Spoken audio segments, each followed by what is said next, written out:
안녕하세요. 문학초점입니다. 오늘 여러분의 손에 쥐어드릴 작품은 에밀 졸라의 제르미날입니다. 에밀 졸라에 관한 내용은 목로 조점 영상을 참고해주세요. 제르미날은 1885년에 출간된 소설입니다. 열악한 노동 환경 속에서 투쟁하는 광부들의 삶을 그리고 있죠. 작가 에밀 졸라는 실제로 광산 지역을 여러 번 방문했고 탄광 노동자들의 삶을 직접 관찰하기도 했다고 합니다. 이 작품은 당대 프랑스 사회의 불평등과 노동자의 고통을 적나라하게 드러낸 작품이란 평가를 받습니다. 그러면서도 인간과 사회에 대한 깊이 있는 고찰을 선보이죠. 이 때문에 당대에도 대중적으로 큰 인기를 얻었다고 합니다. 제목인 제르미날은 프랑스 혁명 달력에서 봄을 의미하는 달 이름에서 따왔는데 새로운 시작과 희망의 싹을 상징합니다. 희망찬 의미의 제목과 그렇지 않은 내용은 아이러니한 느낌을 주기도 하죠. 이 작품에 등장하는 주인물들을 소개해드리도록 하겠습니다. 이 소설의 주인공은 에티엔 랑티에인데요. 목로주점의 주인공 제르베즈의 아들입니다. 에티엔은 한 탄광에서 광부로 일을 하게 되는데 마웨란 남자의 집에서 하숙을 하죠. 그는 마웨의 딸인 카트린과 서로 호감을 가지게 됩니다. 하지만 정작 카트린은 샤발이란 남자와 연인 사이가 되죠. 한편 에티엔에게 영향을 미치는 사회주의자 수바린이 등장합니다. 이 작품의 주요 줄거리를 소개하도록 하겠습니다. 목로주점의 주인공 제르베즈의 아들 에티엔 랑티에는 기기공으로 생활하다가 작업 반장과 의견 충돌이 폭력 사건으로 비화하면서 직장을 잃게 됩니다. 그는 이리저리 떠돌다가 탄광촌인 몽수로 흘러들게 되는데 여러 탄광 중 하나인 르볼의 탄광에서 일하는 본모르 영감을 만나게 되죠. 에티엔은 생존을 위해 어떻게든 일자리를 얻어야 하는 상황이었기 때문에 한 번도 일해본 적은 없지만 탄광에 취직을 하기로 결심합니다. 본모르 영감은 마웨 가족 사람으로 그에게는 마웨와 라 마이드라는 아들 레에야 카트린 등 많은 손주들이 있었습니다. 이제 15이 넘은 소녀 카트린은 당시 많은 여자들이 그랬던 것처럼 남장을 하고 갱도로 내려가 고된 노동을 하며 돈을 벌어야 했죠. 당시는 어린 청소년이건 여성이건 간에 가족의 생존을 위해서 노동에 투입되는 것이 일상적인 시대였던 겁니다. 그들이 살고 있는 240번 탄광촌은 탄광회사에서 지어 노동자들에게 분양한 곳으로 광부들은 비슷한 처지로 힘겹게 삶을 이어가고 있었죠.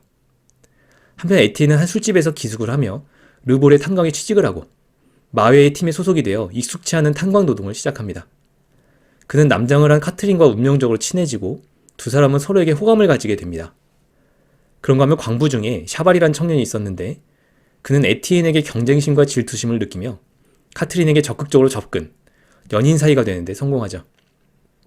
나중에 에티엔은 탄광에서 일하기 시작하면서 탄광촌 사람들의 비참한 생활을 목격하며 마음속에 의분을 품습니다. 그러면서 그는 탄광촌의 라스네르라는 사람이 운영하는 술집에서 라스네르와 수바린이라는 이름의 러시아 출신 남자에게 영향을 받죠. 성향의 차이는 있지만 두 사람 모두 노동운동에 투신한 적이 있는 사람들이었고 광부들의 비참한 삶에 관심을 가지기 시작한 에티엔에게 이론적인 지식을 전달해주게 된 겁니다. 에티엔은 광부들의 조합을 설립해 운영기금을 모금하며 때를 기다리는데 갱도 내 갱목 설치 문제를 계기로 광부들의 불만이 고조되기 시작하죠. 보통 갱도 내 갱목을 광부들이 설치하는데 그들은 정해진 시간에 많은 석탄을 채굴해야 돈을 벌 수 있어 갱목을 대충 설치하는 경향이 있었습니다. 회사 입장에서는 갱목이 안전 문제와 직결되기 때문에 이를 묵과할 수 없었고 광부들의 인건비를 줄여 갱목 설치 비용에 사용하려 한 겁니다. 급여가 줄어드는 것이 현실화되자 광부들의 불만을 폭발하고 그 사이 마윈의 집에서 하숙을 시작한 에티엔은 광부들을 부추겨 파업에 돌입하기로 하죠. 이 과정에서 그는 240번 탄광촌의 젊은 지도자로 부상하고 이를 시기한 샤발은 카트린을 데리고 다른 탄광으로 야반 도주해 일을 계속합니다.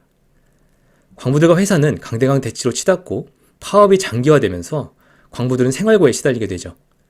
에티엔이 모금하던 조합의 기금도 고갈되어 더 이상 광부들에게 지원할 수 없는 상황이 되자 그들은 끼니조차 걱정해야 하는 상황이 됩니다. 이런 상황에서 극단적인 사회주의자인 수바리는 에티엔과 광부들을 부추겨 집단행동에 나서도록 만들죠. 파리의 노동연맹의 지원도 가망이 없어진 마당에 흥분한 광부들은 끝까지 회사와 싸우기로 결의하고 광부들은 몽수 지역의 탄광들을 순회하며 노동을 계속하고 있는 광부들을 공격하기까지 합니다. 그들은 심지어 광부들이 탄광에서 지상으로 나오는 데 사용하는 케이블을 끊어버리기도 하는데 탄광에서 일하던 샤발과 카트린 등 광부들이 놀라 비상계단을 통해 탈출하는 사건이 벌어지죠. 일련의 과정에서 에티엔은 군중의 잔혹함에 진저리 치지만 상황은 계속 악화되고 광부들은 사장의 저택으로 우르르 몰려가 엔보 사장의 딸인 세실이 죽을 뻔하기도 합니다. 마침내 이들을 진압하기 위한 군대가 투입되고 광부들은 분노를 억누른 채 해산했지만 파업은 지속되죠. 그 와중에 회사는 탄광을 돌리기 위해 벨기에에서 대규모 노동자들을 고용해들이고 이 소식에 광부들은 흥분하여 또다시 봉기합니다. 결국 그들은 군대와 충돌하고 군대의 총격을 받아 많은 사람들이 사상을 입는 끔찍한 일이 벌어져 이 과정에서 마웨마저 사망하죠. 이 사건은 프랑스 국내에 큰 파문을 던지고 광부들은 더 이상 저항할 힘을 잃는 한편 상황이 이렇게 된 것에 대해 에티엔을 원망합니다.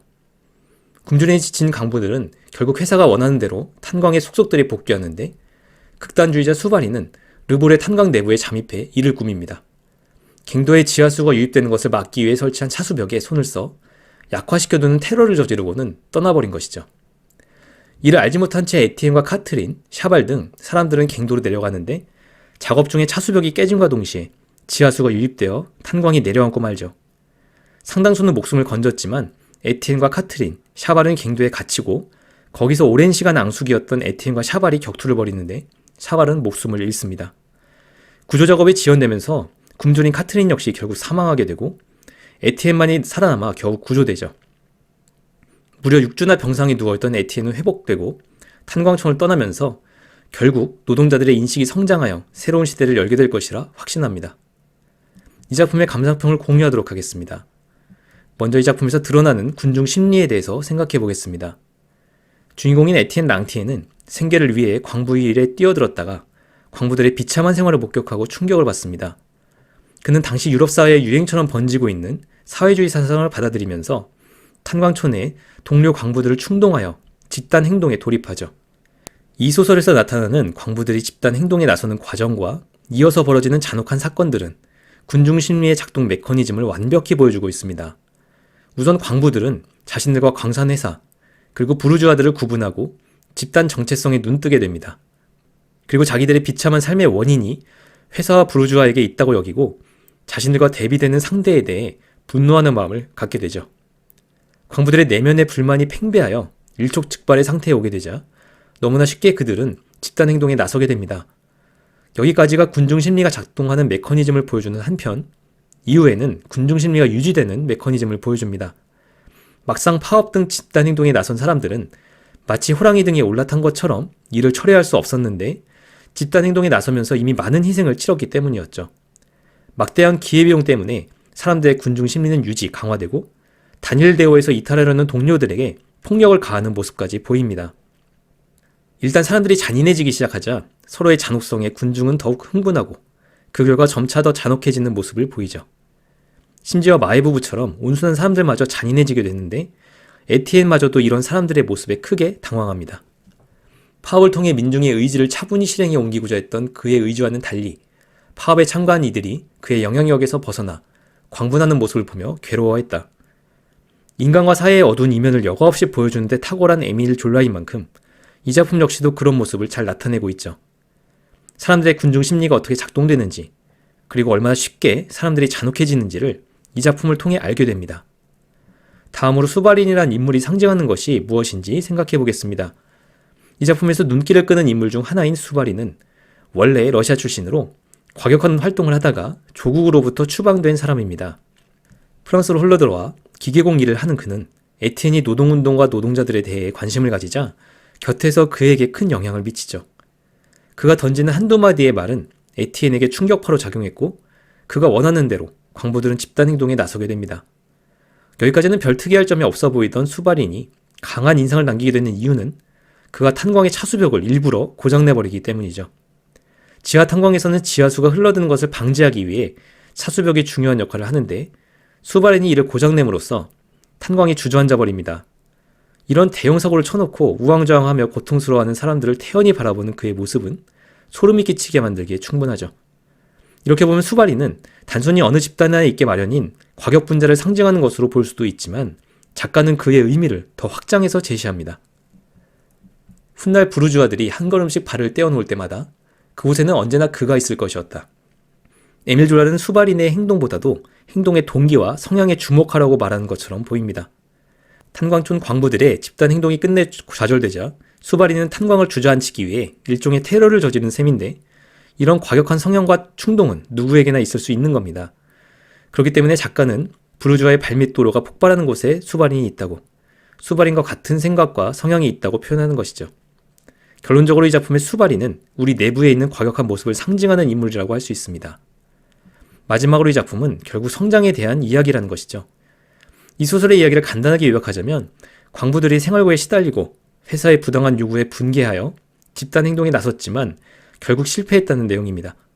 단순한 내용이지만 이를 좀 더 자세히 들여다보면 성장에 관한 이야기로 볼 수도 있다는 생각이 드는데, 에티엔이라는 개인의 성장과 광부라는 집단의 성장이 그것이죠.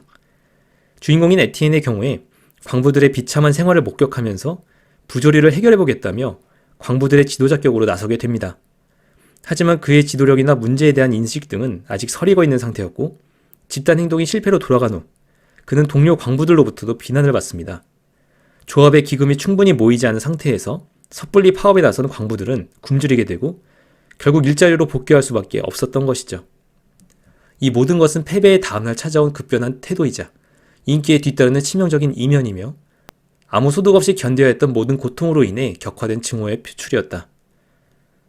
이로 인해 탄광촌에서 쌓은 모든 것을 잃었다고 볼 수 있는 에티엔은 큰 상실감에 빠지지만 얼마 후 다시 회복되면서 큰 꿈을 품고 파리로 향하죠. 그에게 있어서 탄광촌 광부들의 삶을 개선해보고자 들고 일어섰던 경험을 통해 자신이 성장해야 한다는 강한 동기를 부여했던 겁니다. 그런가 하면 이 사건을 계기로 광부들의 집단적인 자의식 역시 성장하게 되는 모습을 보이고 있습니다. 사람들이 자라나고 있었다. 복수를 꿈꾸는 검은 군대가 밭고랑에서 서서히 싹을 틔워 다가올 세계의 수확을 위해 자라나고 있었다. 미숙한 투쟁 방법으로 인해 광부들의 첫 집단 행동은 끝내 실패로 돌아갔고 다시 예전과 같은 일상으로 되돌아간 것 같아 보이지만 그들의 내면에는 끓어오르는 무언가가 자라고 있다는 것이죠. 작가 에밀 졸라가 소설의 말미에 써넣은 이 문장은 민중의 집단 의식의 성장은 억누른다고 억누를 수 있는 것이 아님을 보여줍니다. 이런 사건들을 하나둘씩 겪어가면서 도리어 자의식의 성장으로 이어지고 있다는 것을 지적하고 있는 것이죠. 결과적으로 이 소설은 에티엔 랑티에라는 한 인간과 광부로 대변되는 민중의 집단 자의식의 성장을 그리고 있다고 볼 수 있습니다. 여기까지 제르미날 줍줍이었습니다. 감사합니다.